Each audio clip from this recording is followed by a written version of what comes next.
सूर्य नर पशु गति सब मिटे, गति पंचम गति होय। भव्य आत्माओं, बोले महावीर भगवान की जय। बोले तीसरे नेमीगिरी नेमीनगर के मूल एक से 1008 है। चमत्कारी आदिश्वर प्रभु आदिनाथ भगवान की जय। सिद्ध गुफा की जय। 64 रिद्धि महामंडल विधान की जय। आचार्य गुरुवर 108 परम तपस्वी परम तेसी संत शिरोमणि पंचवर्ष के जल के त्यागी स्वतंत्र सेनानी ज्ञान वृद्धि तपो वृद्धि वयु वृद्धि वात्सल्य मूर्ति आचार्य श्री 108 नेमी सागर जी महाराज की जय। महाराज की जय। आचार्य संघ की जय। भव्य आत्माओं, 64 रिद्धि विधान और उस विधान की प्रथम जयमाला, उस जयमाला में हमें और कुछ समय में नहीं आया, हमें इतना समय में आया है कि साधु के 5 भेद हुआ करते हैं और प्रत्येक प्रकार के साधु पुलाग बकोस कुशी के ये 5 प्रकार के साधु, और इन 5 प्रकार के साधुओं को 28 मूल गुणों का पालन करने का बताया गया है। एक एक मूल गुणों का वर्णन किया है। वह साधु किस प्रकार से 5 महाव्रतों का पालन करते हैं, वह साधु 5 इंद्रियों के निरोध का किस प्रकार से करते हैं, 5 प्रकार की समितियों का पालन करना वह किस प्रकार से करते हैं, 60 आवश्यकों का पालन करने का उल्लेख बताया, शेष 7 गुण, इस प्रकार से 28 मूल गुणों का उल्लेख है। आचार्य उपाध्याय ये हमारे विशिष्ट हुआ करते हैं। 28 मूल गुणों का पालन तो सभी किया करते हैं। आचार्य परमेष्टि 36 विशेष मूल गुणों का पालन और करते हैं। उपाध्याय परमेष्टि 25 गुणों का विशेष पालन किया करते हैं। 28 + 25 प्यारे बंधुओं, 28 + 25 36 + 28 ऐसे मूल गुणों का पालन करते हैं। इनमें 36 मूल गुणों का, उनमें 28 मूल गुणों का विशेष उल्लेख किया है, और अंत में भी यही 28 मूल गुणों का वर्णन किया गया है। 28 मूल गुणों में हम प्रत्येक भव्य आत्माओं के लिए मुख्य रूप से 5 महाव्रत, अहिंसा महाव्रत, हिंसा ना होने देना, इसलिए भगवान महावीर स्वामी का अंतिम संदेश, राधा दीदी, जियो और जीने दो, ये अंतिम संदेश है।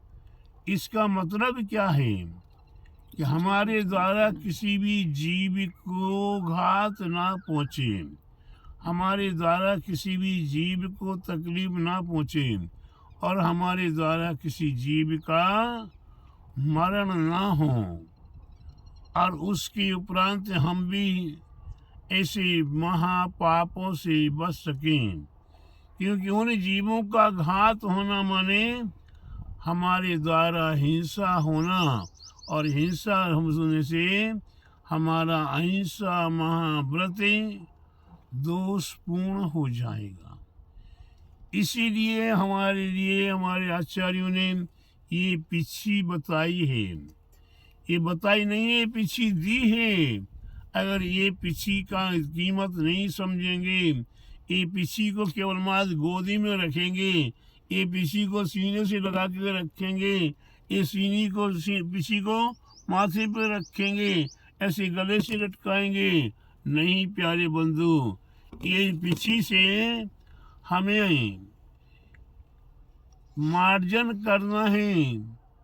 सोच क्रिया को जाते हैं प्यारे बंधुओं, कहाँ जाते हैं? सोच क्रिया के लिए जाते हैं, जहाँ वहाँ जाना चाहिए जहाँ पर जीव जंतु आदि ना हो। और मल के ऊपर मल नहीं, कल मल करके आ गए थे, जगह नहीं दिखा रही दे रही है, उसी मल के ऊपर फिर दोबारा मल कर दें, फिर दोबारा मल कर दें। प्यारे बंधु, ये सोच समझ के चलने की आवश्यकता है। अपना विवेक अपने द्वारा ही सोचना पड़ेगा। कोई अपना थूके, राधा दीदी, कोई अपना थूके अपने साड़ी के पल्ले में नहीं थूकता, नहीं, कि कोई सिखाता नहीं है, नहीं, कोई बताता नहीं है, नहीं। फिर भी अपने आप को विचार रहता है, विवेक रहता है। प्यारे बंधुओं, इसी प्रकार से हमें अहिंसा महाव्रत को हर जगह पर सोच विचार करके चलना होगा। और ऐसी अहिंसा महाव्रत को जिन्होंने पालन किया है, इसीलिए हमारे गांधी जी हुए, जिन्होंने अपने देश को आज़ाद कराने में पूर्ण योगदान दिया। वह हमारे गांधी जी, और वह गांधी जी अहिंसा और अपरिग्रह इन दो व्रतों के ऊपर बिल्कुल पूर्ण ध्यान रखें। उनने अहिंसा के माध्यम से संपूर्ण देश को आज़ाद करा लिया। उनने पिस्तौल नहीं उठाई, उनने चाकू छुरा, तलवार नहीं उठाया, भाला नहीं उठाया। आज के मोदी योगी जी तो क्या कहते हैं, एक हाथ में गीता दूसरे हाथ में भाला। हमारे गांधी जी ने नहीं कहा कभी, एक हाथ में माला और दूसरे हाथ में भाला। प्यारे बंधुओं, हमारे गांधी जी ने ऐसा नहीं कहा। गांधी जी ने अपने अपरिग्रह महाव्रत को पालन करने के लिए अपने एक साड़ी के 2 टुकड़े कर दिए। एक साड़ी के 2 टुकड़े कर दिए, एक टुकड़ा अपने पास रख लिया, एक टुकड़ा दूसरे को दे दिया। अगर किसी अंग्रेज बंधु ने गांधी जी को एक चांटा मारा, माता जी, दिव्यमती माता जी, नाम तो कितना सुंदर है, दिव्य हो गई।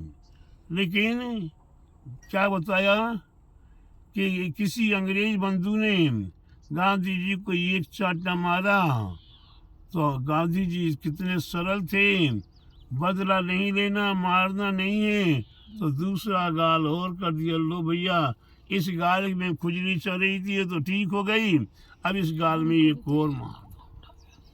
प्यारे बंधुओं, हमारे पूर्व महापुरुष हैं, इन्हीं को महापुरुष कहते हैं। हमारे ग्रंथों में वो हमारे सुकुमार महामुनिराज, जिन्होंने सूर्य का प्रकाश नहीं देखा था, जिनने भूमि पर पैर नहीं रखे, सरसों के दाने उन्हें चुभते थे, और उन्हें जन्म होने के साथ साथ किसी योगी महासंत ने बता दिया था कि अगर ये किसी दिगंबर साधु की वाणी सुन लेंगे या दिगंबर साधु को देख लेंगे, फिर ये घर में नहीं रह सकेंगे। क्या होगा? वही हुआ जब वही अपने कमरे में थे।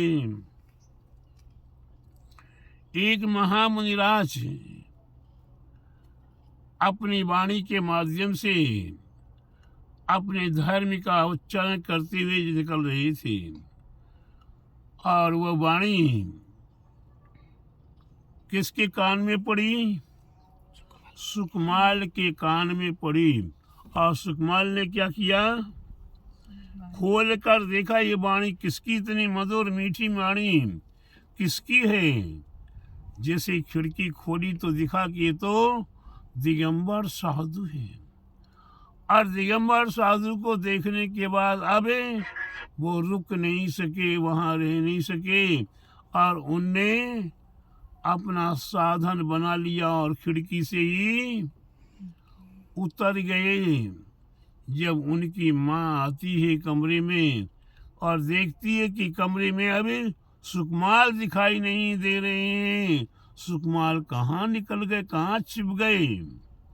सुकमाल सुकमाल करके आवाज लगाई गई लेकिन नहीं दिखाई दिए। फिर देखती है कि ये खिड़की खुली हुई है, अरे ये यहाँ साड़ी बंधी हुई है, लटकी हुई है। सुकमाल यहाँ से उतर के निकल गई। फिर पीछे पीछे से उतर के देखा कि जहाँ जहाँ खून के तक्के पड़े हुए हैं, खून के निशान पड़े हुए हैं, सुकमाल कभी जमीन पे पैर नहीं रखे थे और अब कंकड़ पत्थरों में चल रहे हैं। उनके पैरों में वो कंकड़ पत्थर चुभे और खून आने लगा और वह मुनिराज के पीछे पीछे चलते चले गए। उनने तकलीफ को नहीं मुड़ के देखा। कोई कहे कि हम पहले से अभ्यास नहीं किया, हम जानते नहीं हैं, हमें मालूम नहीं है, ऐसा नहीं चलेगा। सुकमाल मुनि ऐसा महाधर्म के पालक हैं। अपरिग्रह आदि 5 महाव्रतों को जंगल में जाकर मुनिराज के पास ग्रहण कर लेते हैं और अपनी आत्म साधना में लीन हो जाते हैं। आत्म साधना में लीन होते ही फिर कोई पूर्व पाप कर्म का उदय आता है और सिंगिनी के बच्चे क्या होता राधा दीदी, भक्षण करते हैं। उसे महामुनिराज को भक्षण करना शुरू करते हैं। लेकिन मुनिराज बिल्कुल अड़ेगे, आत्म साधना में लीन, उनने परम पद प्राप्त कर लिया। हम तो मच्छर को काटने से परेशान हो जाते हैं, हमें मच्छर बहुत काटते हैं। मच्छर काटते पंखा लगाओ, एसी लगाओ, कूलर लगाओ और क्या क्या साधन होते हैं। वो राधा क्या होती है, वो डिब्बी में क्या कहते हैं उसको, सब आउट, उसको बोलते हैं all out, all out, good night. और वो गोल गोल मोर्टिन, वे कछुआ, वो मोर्टिन कछुआ अगरबत्ती, जिससे मच्छर भाग भी जाते हैं और मर भी जाते हैं। हमें याद आ रहा है राधा दीदी, जब घर नहीं छोड़ा था तो एकमात्र बड़ा मंदिर था और शांतिनाथ मंदिर, चंद्रापुर मंदिर थे। बड़े मंदिर में भगवान बाहुबली की मूर्ति बड़ी सुंदर मनोज्ञ विराजमान है। उस मूर्ति के पास जाकर बैठ जाते हैं और देखते हैं कि संध्या बेला के समय में विशेष जाके बैठते थे तो वहाँ मच्छर आते हैं और मच्छर काटना शुरू करते हैं।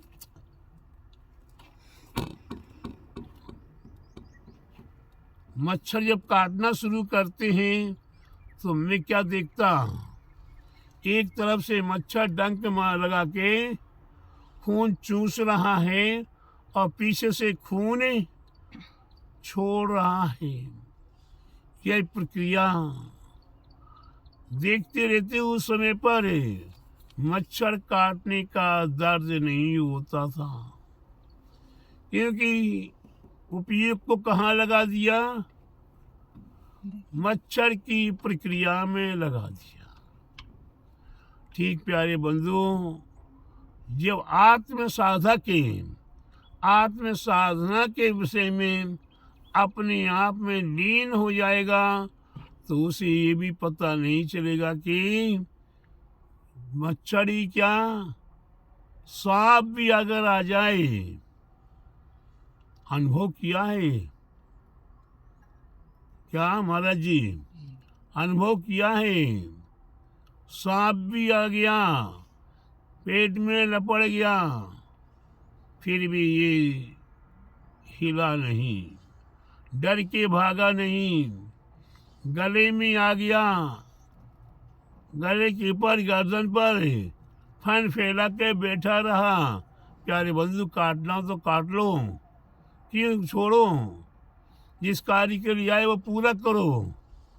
लेकिन उसने नहीं काटा, पौने घंटा गर्दन पे बैठा रहा। एक आध मिनट में तो हाय हाय हो जाती है। कहीं बिच्छू मच्छर का या सांप का नाम ही सुनने को आ जाए तो आदमी आसमान में लटक जाता है, तखत पलंग पे चढ़ जाता, तखत पलंग से टूट जाए। लेकिन प्यारे बंधुओं, यहाँ वही प्रक्रिया नहीं, यह तो आते हुए को आ जा भैया, मौत है। जीवन में एक ही बार तो कोई लेगा, मरण एक जीवन में एक ही बार होगा, 2 बार नहीं होगा। अब जब भी मरोगे कोई ना कोई कार्य अधूरा रहेगा और उस कार्य को कोई ना कोई पूरा करेगा ही करेगा। 19 करे, 20 करे, 21 करे, जैसे भी करेगा, लेकिन अवश्य ही पूरा होगा। फिर किस बात का गम। अभी अभी की बात है, इसी 20 ईयर से गिरे और गिरने के उपरांत 6 हड्डियां टूट गई, कोई बात नहीं। ये कंधा खिसक गया 4-6 इंच नीचे, कोई बात नहीं। सहन करने की क्षमता प्रकट करने का प्रयास किया है, और जो सहन करता है वही परमात्मा पद को प्राप्त कर सकता है। मैं प्रत्येक भव्य आत्माओं को कहूँगा कि परमात्मा पद को प्राप्त करना है तो ये पीछे केवल मात्र डेकोरेशन नहीं है, ये कमंडल केवल है हाथ पैर मुंह धोने के लिए नहीं है। ये कमंडल बाह्य शुद्धि करने के लिए है और अंतरंग शुद्धि करने के लिए पीछे का है। प्यारे बंधुओं, मैं आपके लिए कितना बताऊं, मैंने बहुत कुछ बताने का प्रयास किया है और भी बताने का प्रयास कर रहा हूं। और इसी में आपके लिए सिद्ध गुफा, जिस सिद्ध गुफा में संपूर्ण सिद्ध क्षेत्रों का विशेष सुंदर रचना किया जाएगा। एक एक क्षेत्र को एक एक भक्त, एक एक परिवार बनाने के लिए तैयार है। आज लगभग हमारे पास 12 सिद्ध क्षेत्रों का बुकिंग हो गया। 30 सिद्ध क्षेत्र बनाने का लक्ष्य है, 18 बाकी है। शेष प्यारे बंधुओं, 365 दिन का 64 रिद्धि महामंडल विधान 30 नेमीगिरी नेमीनगर में प्रारंभ हुआ है। लगभग 1 महीना होने जा रहा है। अक्षय तृतीया के दिन 1 महीना पूरा हो जाएगा। आप 1 महीना पता भी नहीं चला कैसे विधान हो गया, कैसे भक्तों के नाम आ रहे हैं और कौन कौन सा भक्त यहाँ स्वयं पहुंचकर भी विधान में सहभागी बनकर परम साथी से पुण्य को प्राप्त कर रहे हैं। प्यारे बंधुओं, आप अपना समय, अपना धन, अपना तन, ये तन मन धन जिन्होंने ऐसे पूजा पाठ विधान अनुष्ठान में लगाया है, तो हमारे आचार्य कहते हैं पूजा पाठ विधान प्रतिष्ठा करते, मंदिर बनवा कर साधु समागम करते। ये धर्म पावना ही है भवहारी, बस यही भावना रहे सदा ही हमारी।